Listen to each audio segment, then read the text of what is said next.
Friends, the recording has started. Power on. All participants are muted and they can unmute themselves. ओम नमो रियंताणम नमो सिद्धाणम नमो आर्याणम नमो वज्रायाणम नमो लोहि सव्वसापुणम मंगलम भगवान वीरो मंगलम गौतमो गणी मंगलम कुंद कुंदार्यो जैनधर्मोऽस्तु मंगलम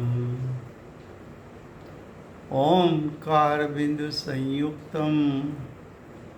नित्यं जायन्ति योगिनः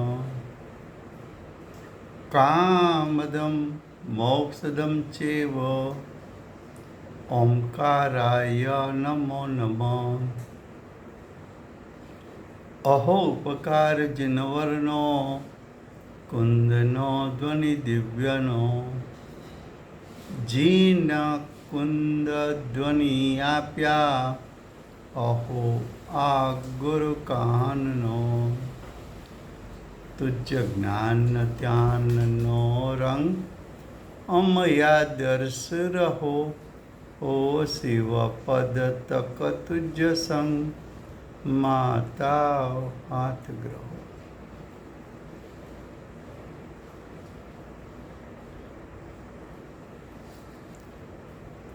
आदरणीय पंडित रत्न હિંમતભાઈ કે જે પૂજ્ય ગુરુદેવના શિષ્યમાં શિરોમણી એવા બેનશ્રી એમના મોટાભાઈ શ્રી હિંમતભાઈ એમનું જીવન ચરિત્ર એ વિષય ઊંડા આદર્શ આત્માર્થી પુસ્તકમાંથી ચાલે છે। પેજ નંબર 4, ચોથા પેજની પ્રથમ लाइन है। उसमें क्या कहा कि उसका जीवन यानी पंडित जी का जीवन प्रथम से ही साध्यलक्षी था। पंडित जी का जीवन कैसा था? साध्यलक्षी, कि मुझे ये मनुष्य भाव में क्या प्राप्त करना है, तो ये मनुष्य जीवन में मुझे मोक्ष की प्राप्ति करनी है। ऐसा साध्य, ऐसी मोक्ष की प्राप्ति करने के लिए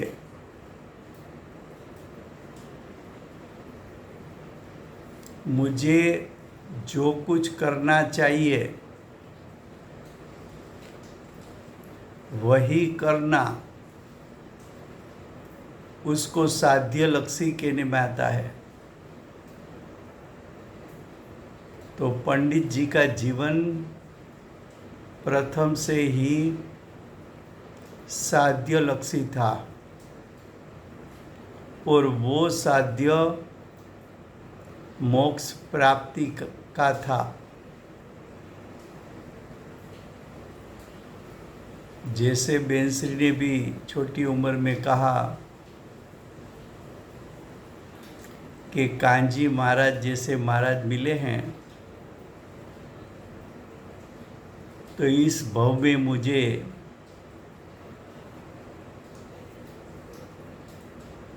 बस ऐसा पुरुषार्थ करना है कि मोक्ष मोक्ष और मोक्ष। तो जैसा बेनश्री का भी साध्य था कि मैं मोक्ष की प्राप्ति करूं, ऐसी भावना पंडित जी को भी थी, इसलिए वो तत्व स्पष्ट करना और वैराग्य उपशम दृढ़ करना, ऐसे धार्मिक शास्त्रों का वांचन करना, क्या कहा कि हमें मोक्ष प्राप्त करना है तो तत्व संबंधी स्पष्ट निर्मल निर्णय करना चाहिए।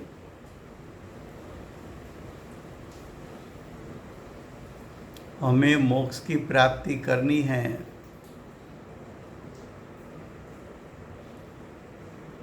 तो पर पदार्थों के प्रति उदासीनता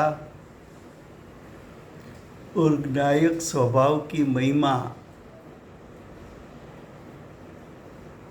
ज्ञायक स्वभाव की महिमा से वैराग्य दृढ़ हो जाता है, कसाई शांत हो जाते हैं।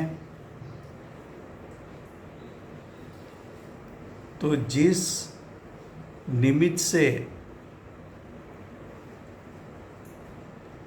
तत्व का यथार्थ निर्णय हो, कसाईयों की उपशांता हो, वैराग का जोर बढ़ जाए, ऐसे धार्मिक शास्त्रों का वांचन पंडित जी करते थे और उसके बहन यानी बेनश्री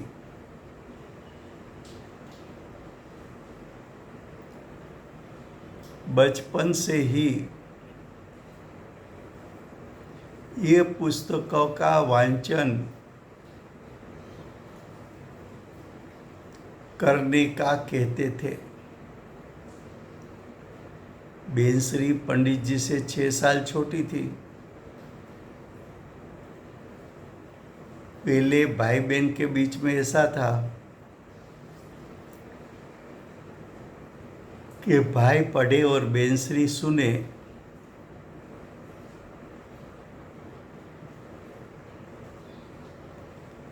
तो पंडित हिम्मत भाई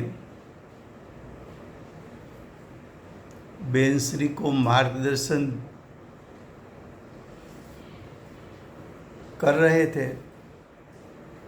कि कौन सा पुस्तक पढ़ना चाहिए।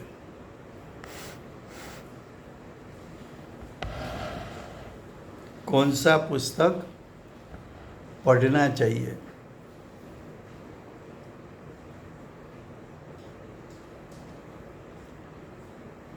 तब पंडित जी कहते थे कि जिस शास्त्र पढ़ने से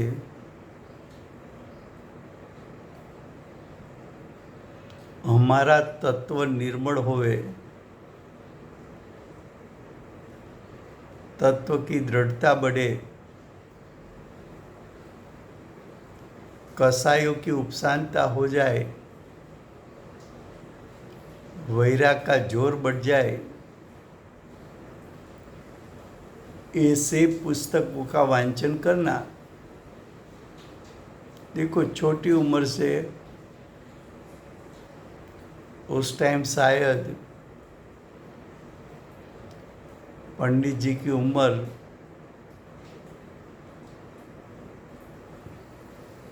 22-23 साल से ज़्यादा नहीं होगी। उस समय के ये विचार है। बाद में सोचना कि हमारी उम्र कितनी है और बाद में सोचना कि हमारी सोच कैसी है।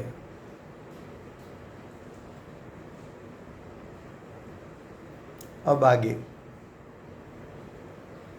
वो यानी हिम्मत भाई पूज्य बेनश्री को कहते थे कि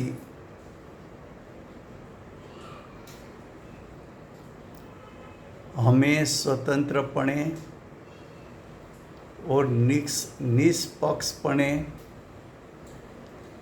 सोचना चाहिए। क्या कहा कि दूसरे ने कहा है इसलिए ऐसा है, ऐसा नहीं। जो बात आई है उसको स्वयं को सोचना चाहिए कि ये बात यथार्थ है कि नहीं है, और पक्षपात रखे बिना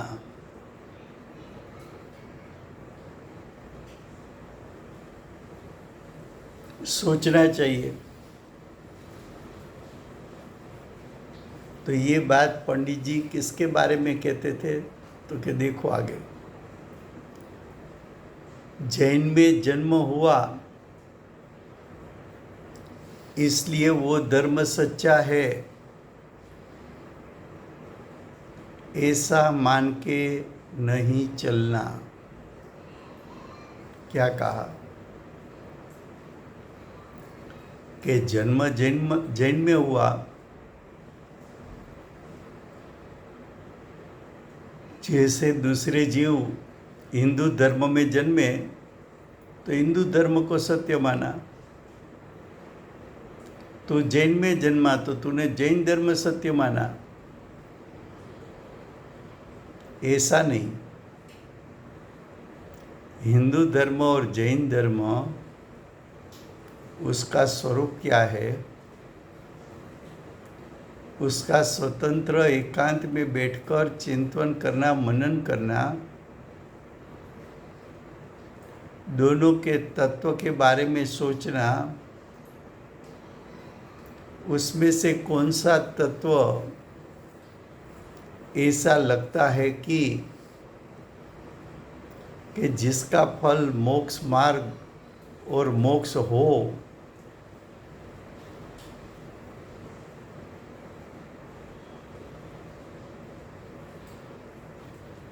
तो ऐसी स्वतंत्र विचारधारा स्वयं की होनी चाहिए। मैं जैन में जन्मा इसलिए मेरा जैन धर्म अच्छा है और दूसरे धर्म अच्छे नहीं है, ऐसा नहीं। जब मेरे धर्म और दूसरे धर्म उसको स्वतंत्रपणे सोचा, तब दूसरे धर्मों से जैन धर्म में ऐसी कौन सी विशेषता लगी और ये विशेषता के कारण जैन धर्म सच्चा है,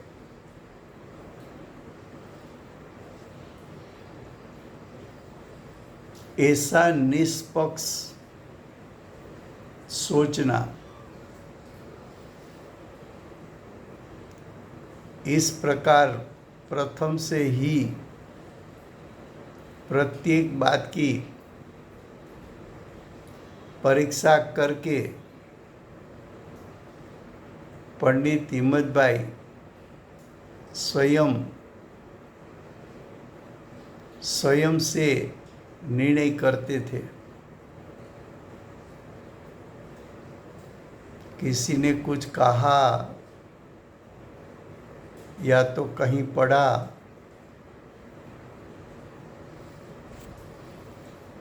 उस पर स्वतंत्र विचार करना। अब आगे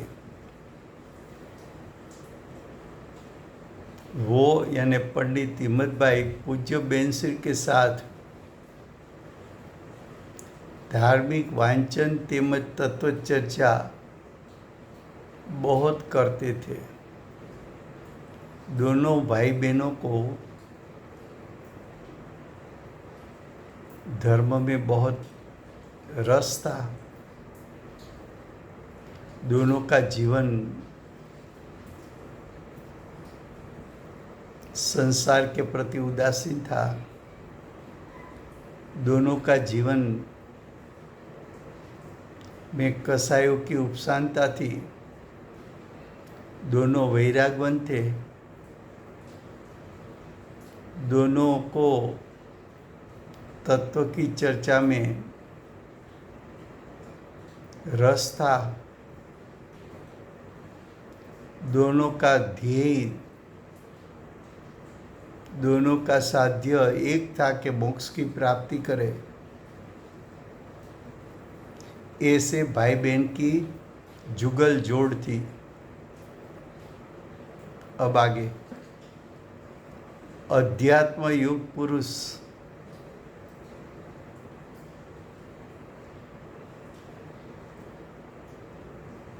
अध्यात्म यानी आत्मा का स्वरूप, आत्मा की मुख्यता से जिसका उपदेश हो, ऐसा पुरुष, ऐसा आत्मा जिसकी वाणी में आत्मा के स्वरूप की मुख्यता हो,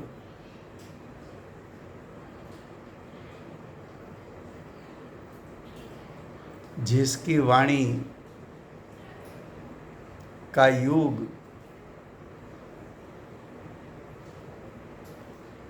पूज्य गुरुदेव की वाणी का युग यानी 100 साल से ज़्यादा समय अध्यात्म युग पुरुष स्वानुभूति मार्ग प्रकाशक,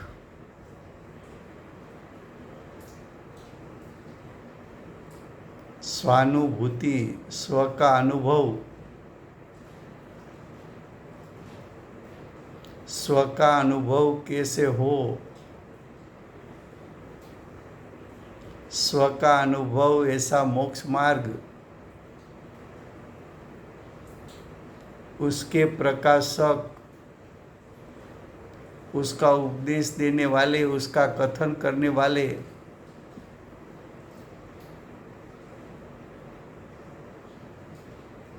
परम उपकारी,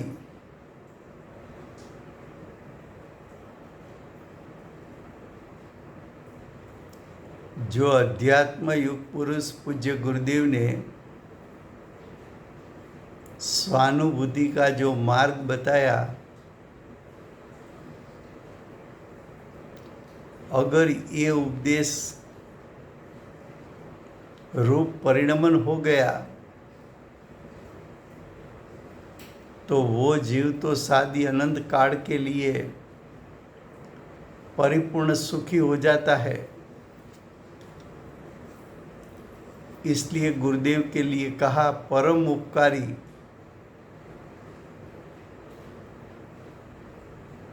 पूज्य, जिसके असंख्यात प्रदेश से वितरागता प्रकट हुई हो, ऐसे आत्मा को पूज्य कहने में आता है। पूज्य इसलिए है कि उसकी अंतरंग वितरागता मेरी अंतरंग वितरागता प्रकट करने में निमित्त बन सकती है। पूज्य सद्गुरुदेव सम्यक दृष्टि गुरु, हमारा गुरु कैसे हैं? सम्यक दृष्टि। हमारे गुरु कैसे हैं? मोक्ष मार्ग में खड़े हैं। हमारे गुरु कैसे हैं? मोक्ष मार्ग में खड़े रहकर मोक्ष मार्ग का स्वरूप और उसका फल मोक्ष का स्वरूप दिखाते हैं। ऐसे श्री सद्गुरुदेव श्री कांजी स्वामी, श्री यानी भावश्रुत और द्रव्यश्रुत ज्ञान के धारक कांजी स्वामी के पवित्र यानी वितरागी दर्शन का और उसके अध्यात्म रसमयी यानी स्वानुभव रसयुक्त व्याख्यानों का साक्षात श्रवण यानी सुनना,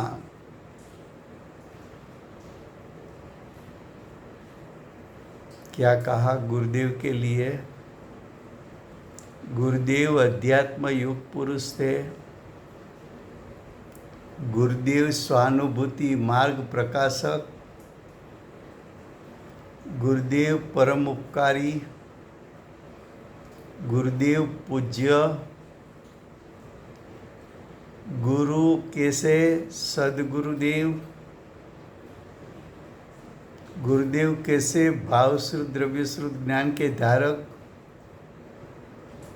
गुरुदेव कैसे? पवित्र, असंख्यात प्रदेश से वितरागता जिसको नितरती है।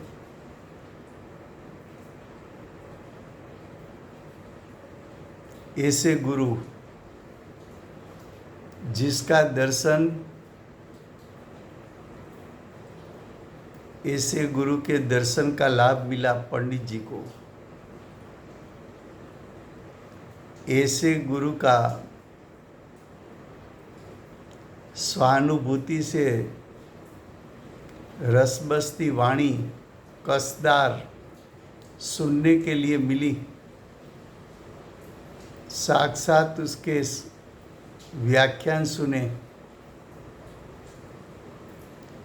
ऐसा गुरुदेव की वाणी का अनुपम, जिसकी उपमा न हो सके, ऐसा लाभ मिला।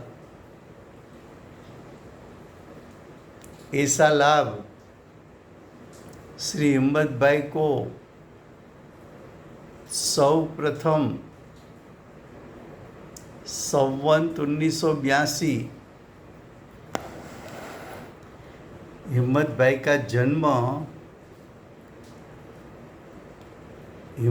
का जन्म संवत 1964 में।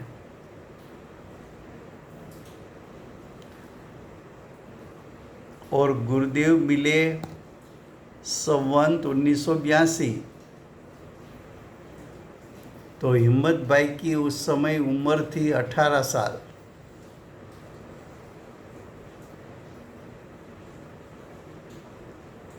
हिम्मत भाई की उम्र उस समय 18 साल थी। 18 वर्ष की लघु वये वढवाण में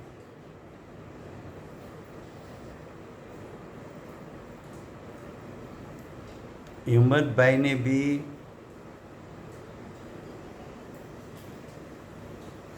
प्रथम बार गुरुदेव को वढवाण में सुना।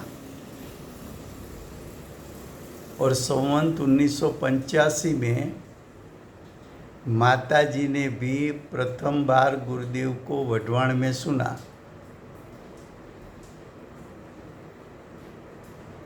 दोनों भाई बहन ने प्रथम बार तो वढवाण में ही सुना।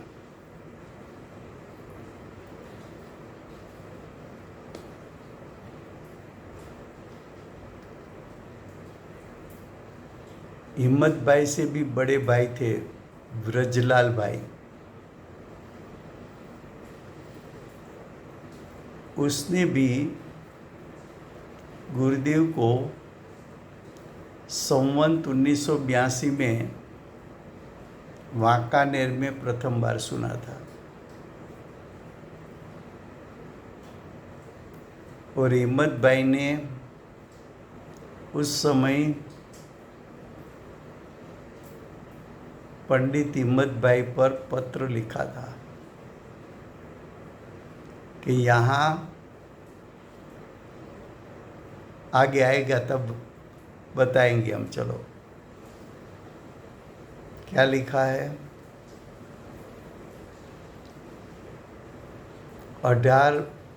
18 साल की लघु वये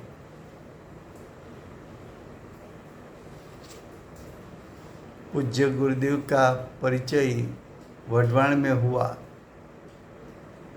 उस समय गुरुदेव श्री कांजी स्वामी का चातुर्मास वढवाण में था।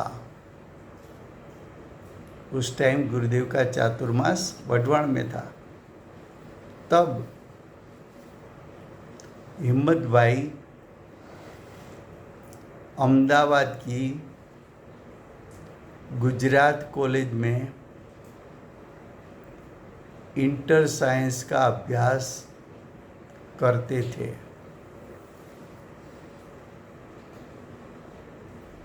तो हिम्मत भाई साइंस में ग्रेजुएट हुए थे।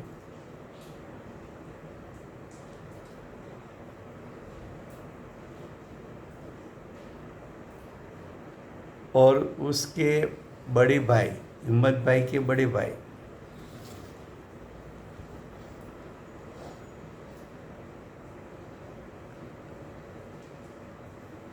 तो हिम्मत भाई के बड़े भाई श्री वजूभाई वढवाण थे। उस टाइम वजूभाई वढवाण में थे। वजूभाई पूज्य गुरुदेव श्री का व्याख्यान सुना।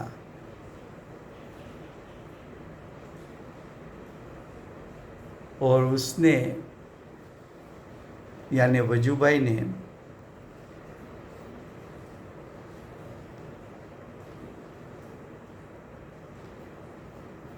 अहमदाबाद पत्र लिखा। पंडित हिम्मत भाई उस टाइम अहमदाबाद में कॉलेज में थे, गुजरात कॉलेज में। तो वहाँ पत्र लिखा कि यहाँ एक महाराज आए हैं,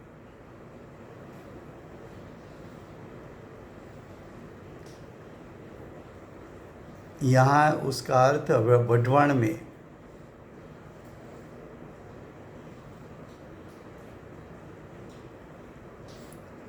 महाराज यानी कांजी स्वामी आए हैं। वो व्याख्यान पढ़ते हैं।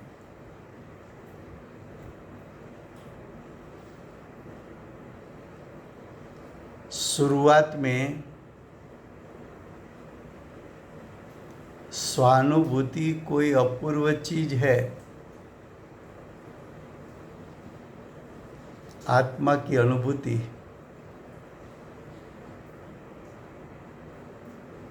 स्व की अनुभूति अर्थात आत्मा का अनुभव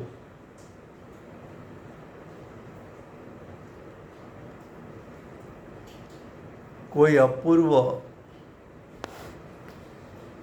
पूर्व में कभी उसका वेदन नहीं किया ऐसा अपूर्व वस्तु है,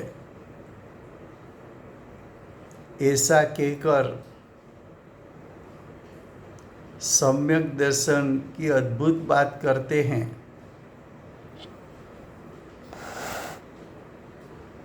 ऐसा कहकर सम्यक दर्शन यानी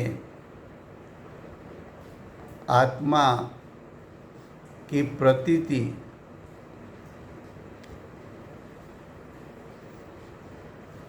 आत्मा की प्रतीति की अद्भुत बात करते हैं। देखो, तब तो गुरुदेव संप्रदाय में थे।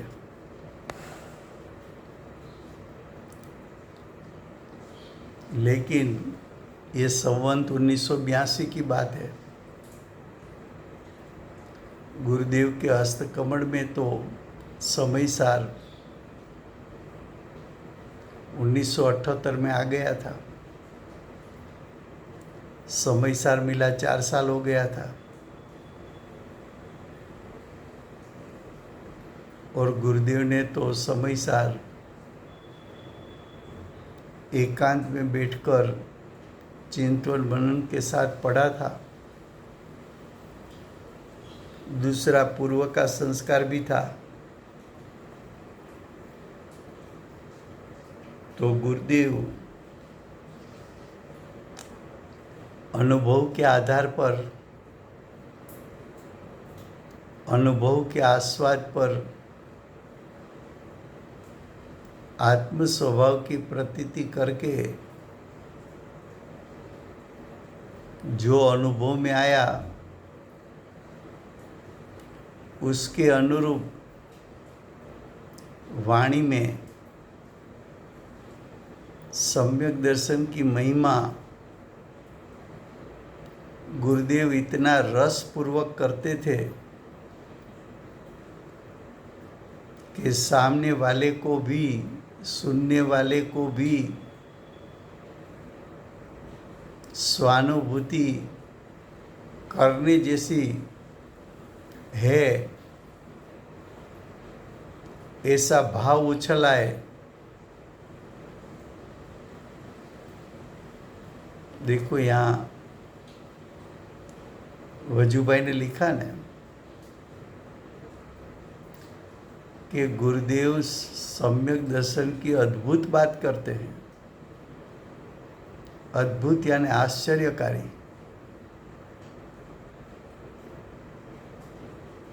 तो आत्मा का अनुभव एक आश्चर्यकारक घटना है।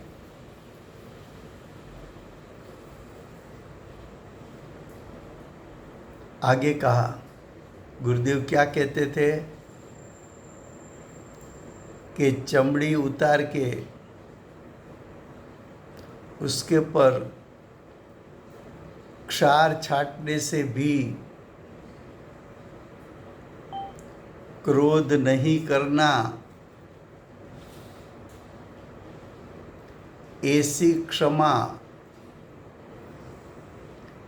क्षमा यानी स्वभाव रूप क्षमा, शुद्धतापूर्वक की क्षमा नहीं है।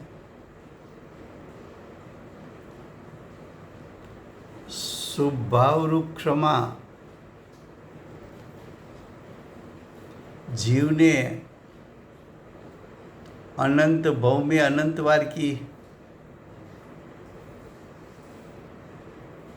फिर भी भव प्रमाण का नाश नहीं हुआ। भव भ्रमण यानी 4 गति,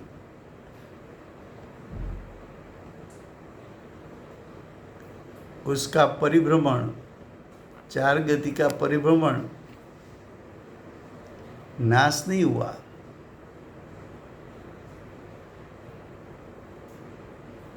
तो देखो, एक तरफ आत्मा की अनुभूति, दूसरी तरफ शरीर की चमड़ी उतार ले और ऊपर क्षार छांट दे, फिर भी क्रोध नहीं करना, ऐसे परिणाम, ऐसे स्वभाव रूप क्षमायुक्त परिणाम, और दूसरा सामने स्वानुभूति, 2 में से महिमा किसकी गुरुदेव ने की?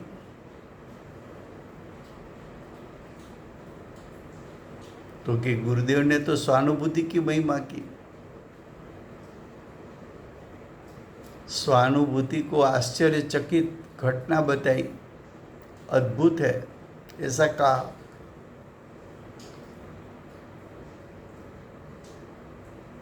शरीर की ऐसी क्रिया से 4 गति का नाश नहीं होता, गुरुदेव ने ऐसा कहा।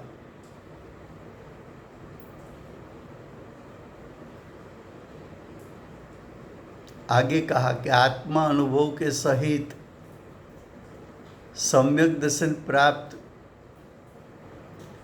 करे तब ही भव भ्रमण टलते।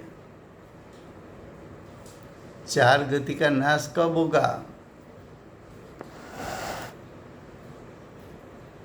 स्वभाव से नाश होगा कि सम्यक दर्शन से होगा?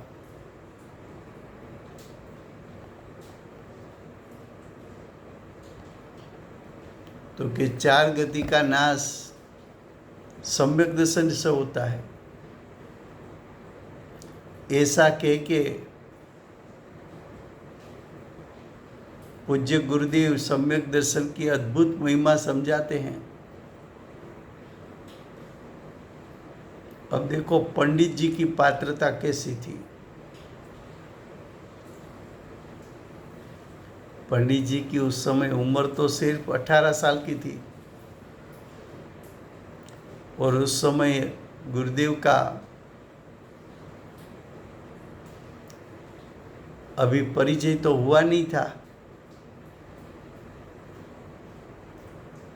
लेकिन बड़े भाई हिम्मत भाई ने जो पत्र लिखा, बड़े भाई वजू भाई ने जो पत्र लिखा और उसमें जो ये बात लिखी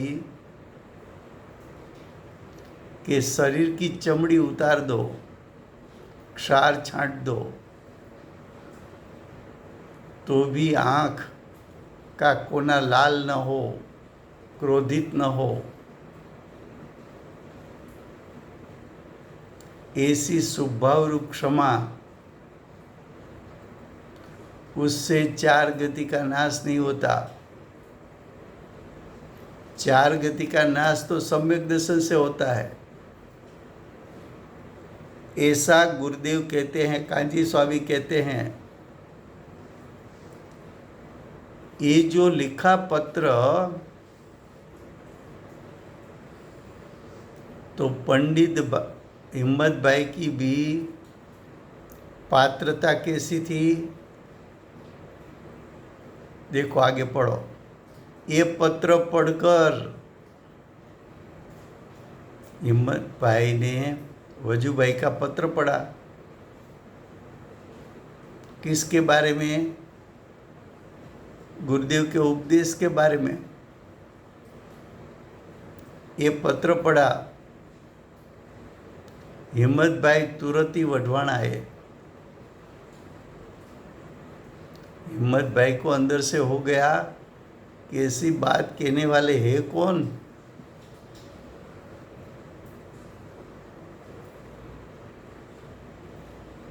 ये प्रथम पत्र में अंदर से ये बात सुनने की महिमा आना और दौड़ के गुरुदेव के पास चला आना,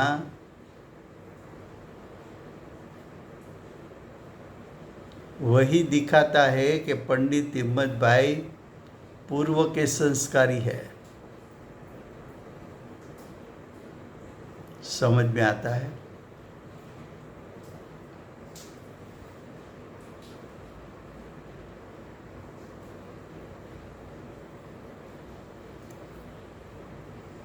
ये पत्र पढ़कर हिम्मत भाई तुरंत वढवाण पधारे, वढवाण आए। पूज्य गुरुदेव श्री की तर्क शुद्ध सच्चोट, गुरुदेव तो ये जाहिर सभा में न्याय युक्ति से समझाते थे। सभी जीवों के लिए ये बात तो नहीं थी, उस समय में तो चलता था शुभ भाव करो, शरीर की क्रिया करो, दान करो,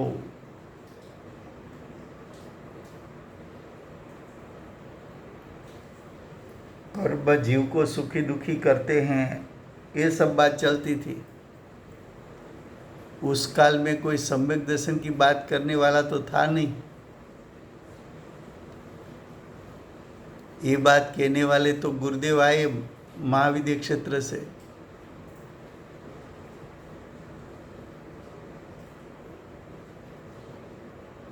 क्या लिखा? पूज्य गुरुदेव श्री तर्क शुद्ध, तर्क शुद्ध यानी न्याय शुद्ध, लॉजिकल, सच्चोट,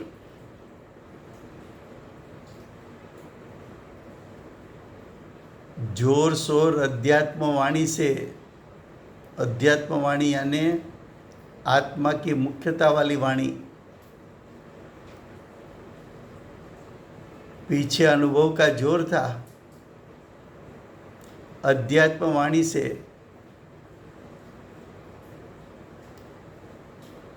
और तेओ श्री के प्रत्यक्ष दर्शन से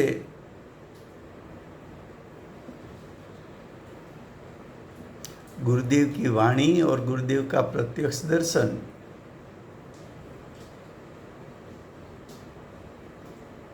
ये दोनों बातों ने हिम्मत भाई के जीवन पर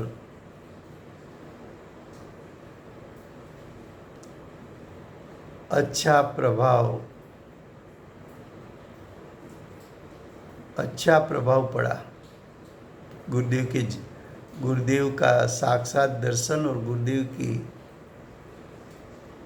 तर्क शुद्ध सचोट उपदेश का कथन, ये दो बात पंडित हिम्मत भाई के जीवन को स्पर्श कर गई।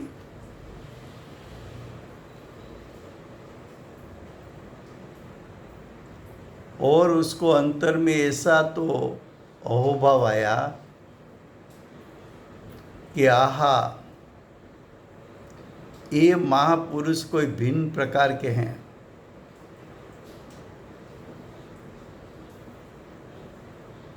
देखो पंडित हिम्मत भाई की योग्यता, पात्रता। एक बार वाणी सुनना, एक बार दर्शन करना, ये गुरुदेव की वाणी भी कैसी होगी, गुरुदेव का व्यक्तित्व का प्रभाव भी कैसा होगा।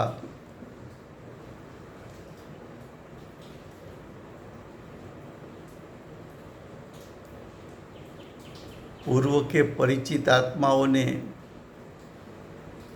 यहाँ आके भी गुरुदेव को पहचान लिया।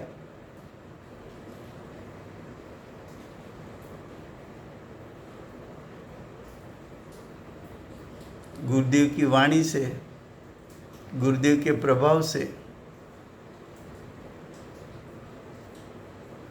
क्या लिखा? उसके अंतर में, यानी पंडित जी के अंतर में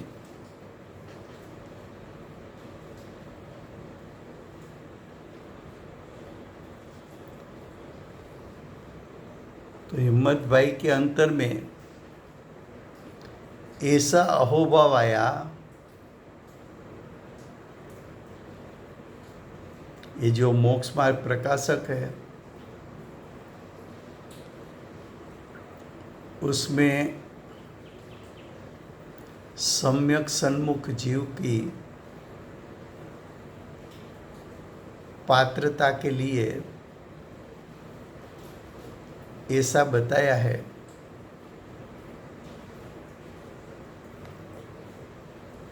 कि जीव को क्षोभ मिला, यानी ज्ञान खिलौट वाला मिला। उस ज्ञान से तत्व विचार किया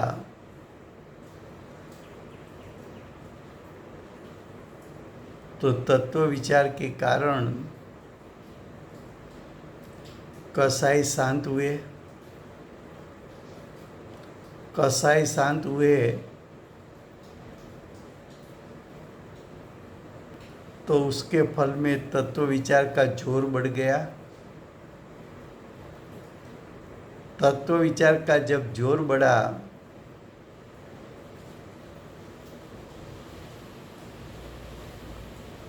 तो उससे जो उपादान पका तो बाह्य में सच्चे देव शास्त्र गुरु का निमित्तपणा मिला।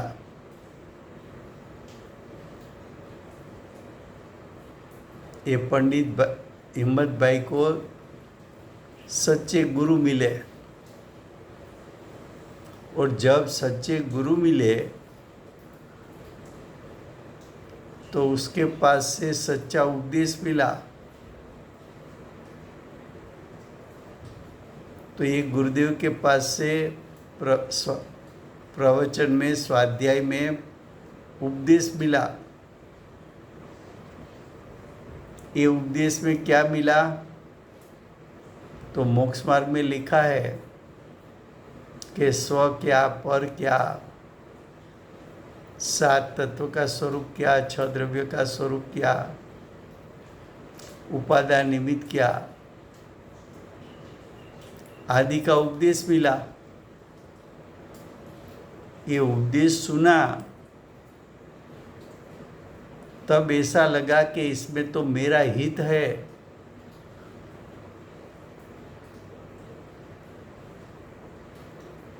और अंदर से ऐसा हो गया कि ओहो, ऐसी बात तो मैंने कभी सुनी ही नहीं है।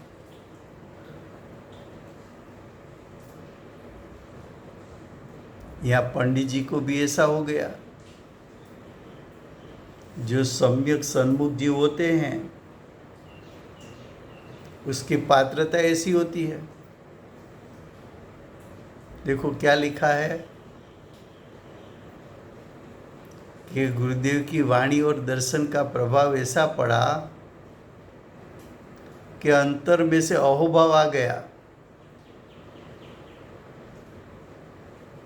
तत्व के प्रति अहोभाव आए या ज्ञानी के प्रति अहोभाव आए, दोनों बात एक ही है।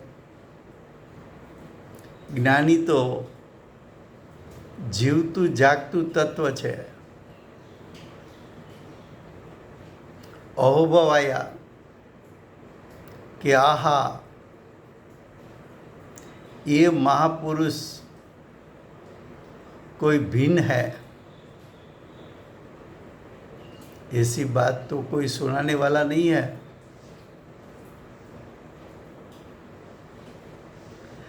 आत्मा का कोई अपूर्व स्वरूप दिखा रहे हैं। देखो, एक प्रवचन सुना है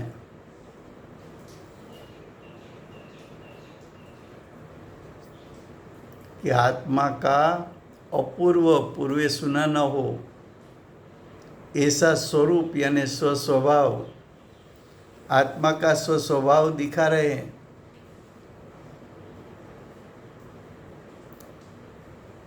इस प्रकार सत्य के शोधक श्री हिम्मत भाई को सन्मार्गदर्शक, सन्मार्ग એટલે सम्यक प्रकार का मोक्ष मार्ग दर्शाने वाले सच्चे गुरु की प्राप्ति होने से उसके प्रति यानी गुरुदेव के प्रति उसका हृदय आकर्षित हो गया।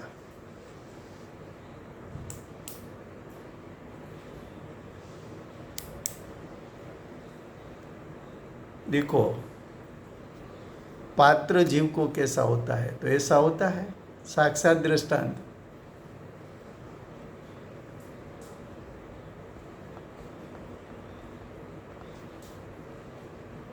तो जो गुरुदेव के प्रति हृदय आकर्षित हो गया,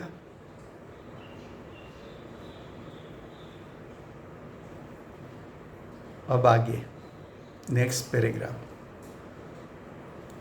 वो यानी हिम्मत भाई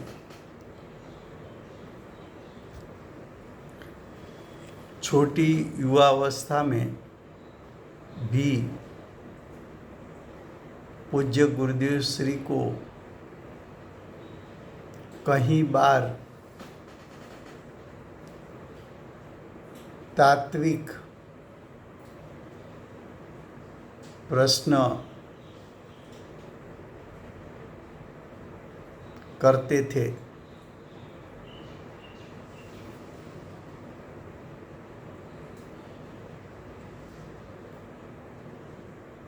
राजकोट में चातुर्मास में एक बार उसने यानी पंडित हिम्मत भाई ने पूज्य गुरुदेव श्री को पूछा, साहेब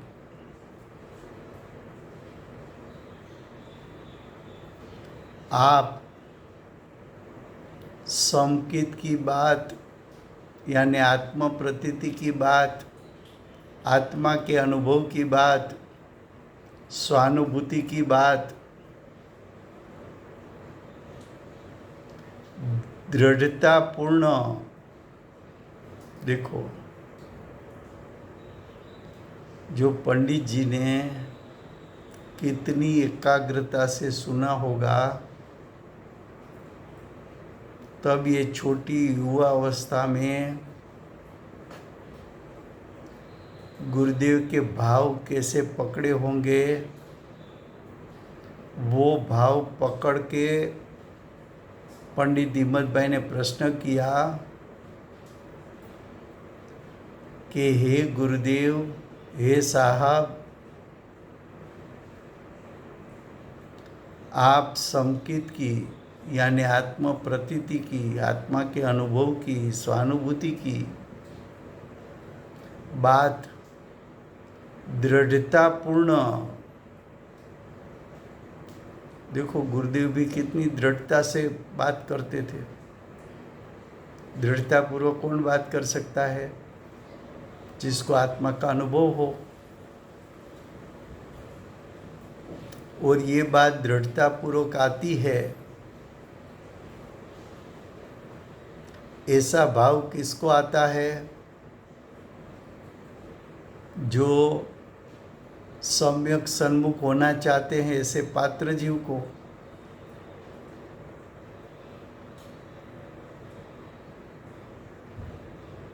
क्या लिखा है? आप संकित की बात दृढ़ता पूर्वक इतना जोर से, अंदर से इतना जोर आता है। इतना जोर गुरुदेव को क्यों आया? तो कि स्वानुभूति हो चुकी है। स्वानुभूति के आधार पर तो शब्द निकले हैं। भाव श्रुत ज्ञान पूर्वक द्रव्य श्रुत छूटा है। इतने जोर से कहते हो के, क्या कहते हैं, ये दृढ़ता पूर्वक इतना जोर से आप जो कहते हैं, वो अनुभव से कहते हैं कि शास्त्र के आधार से? हिम्मत भाई ने प्रश्न ऐसा किया कि हे गुरुदेव, आप संकित की बात तो दृढ़ता पूर्वक और जोर शोर से कह रहे हो, उसमें तो हमें कोई शंका नहीं है, लेकिन आपकी दृढ़ता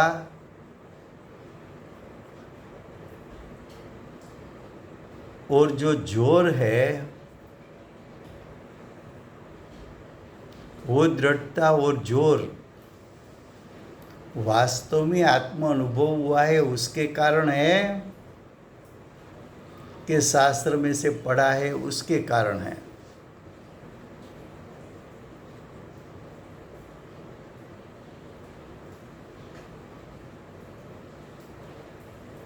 तब गुरुदेव ने उत्तर क्या दिया?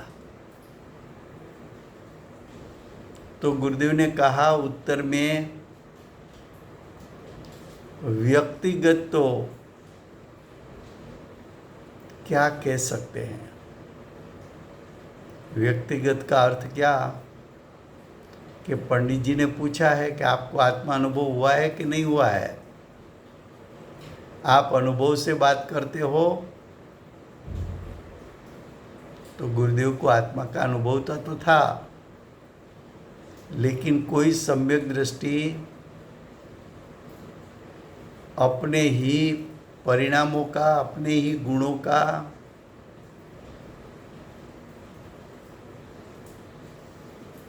अपने ही मुंह से अपनी ही बात तो बताते नहीं।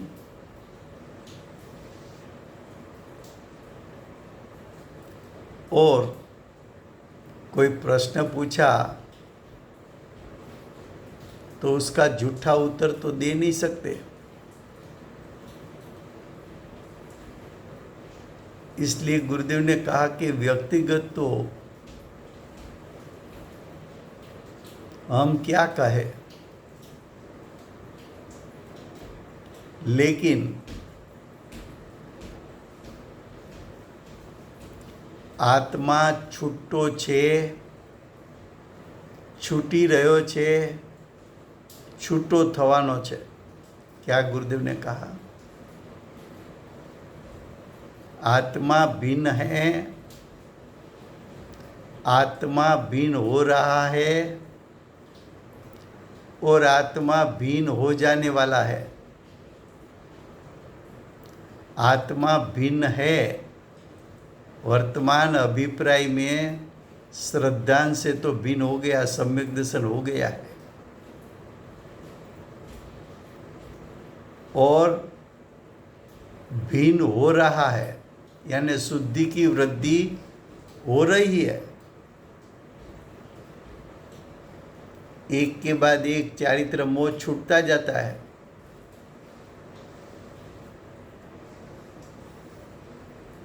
और भिन्न हो जाने वाले हैं।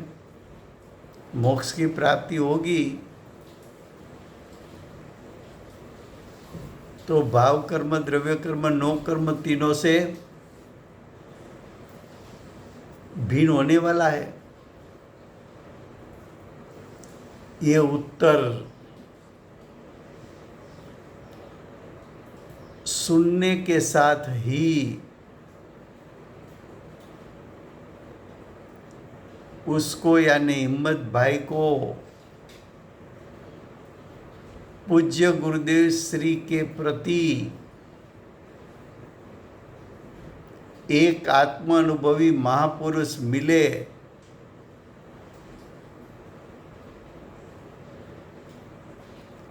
और उसमें पूजनिकपणा का भाव अनुभव में आया। देखो, ये सब बात पंडित जी की पात्रता दिखाती है। ये प्रश्न करने के लिए सिर्फ प्रश्न नहीं किया था, और जब प्रश्न का उत्तर आया तो पंडित जी भाव विभोर हो गए। उसका हृदय भर गया कि ओ हो, मुझे तो महापुरुष मिल गए, आत्मा अनुभवी पुरुष मिल गए, मुझे तो सत्य गुरु मिल गए, जिसकी वितरागता मेरी वितरागता प्रकट करने में निमित्त बन जाए, ऐसी वितरागता प्रकट हो गई, ऐसे गुरु मिले।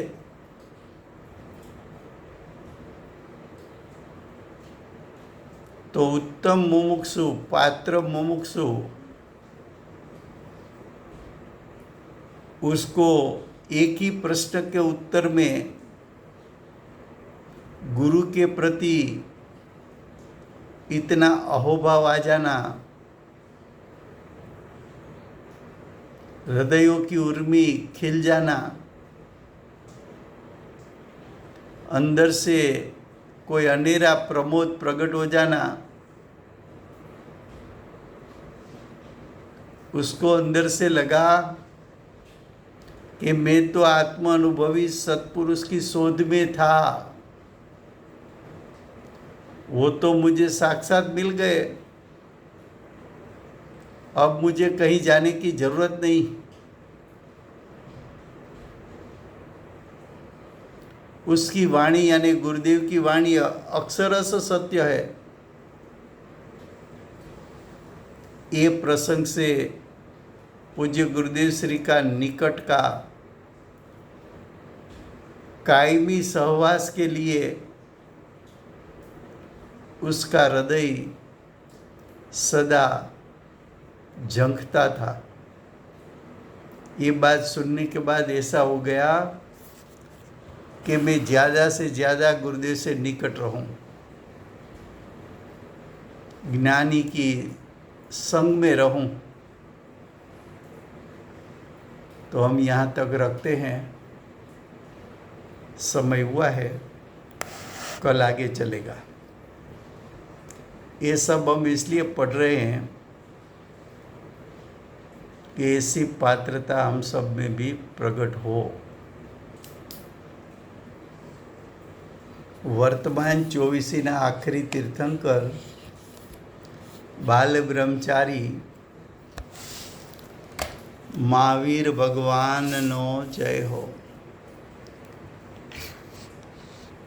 મહાવિદ્ય ક્ષેત્રે બિરાજતા પ્રથમ તીર્થંકર ધર્મ ધુરંધર અનંત ચતુષ્ટ્રીના ધારક દિવ્ય ધ્વનિના દાતાર શાસન ઉપકારી શ્રી સિવંદર ભગવાનનો જય હો। કડીકાળ સર્વજ્ઞ કેવળ જ્ઞાની તળેટીમાં બેઠેલા મહાસમર્થાચાર્ય ભગવત શ્રી કુંકુદાચાર્ય દેવનો જય હો। વર્તમાન કાળે સમ્યક દર્શનનો મહિમા બતાવનાર તીર્થના નાયક, તીર્થના સ્થાપક, તીર્થના પ્રવર્તક પરમ કૃપાળુ શ્રી સદગુરુ દેવનો જય હો। પૂજ્ય ગુરુદેવના નવભવનો મહિમા બતાવનાર સ્વાનુભવ યુક્ત જાતિસ્પૂર્ણ જ્ઞાન યુક્ત પ્રસમમૂર્તિ ભગવતી માતનો જય હો। સમ્યક દર્શનની પ્રાપ્તિમાં નિમિત્તરૂપ સર્વે જીનવાણી માતનો જય હો। પૂજ્ય ગુરુદેવ અને માતાજીની સાધના ભૂમિ સુવર્ણપુરી ધામનો જય હો। સુવર્ણપુરી ધામમાં બિરાજતા સર્વે દેવશાસ્ત્ર ગુરુ ભગવંતનો જય હો। વર્તમાન ગુરુ અને ભવિષ્યના તીર્થંકર શ્રી સૂર્યકીર્તિ ભગવાનનો જય હો।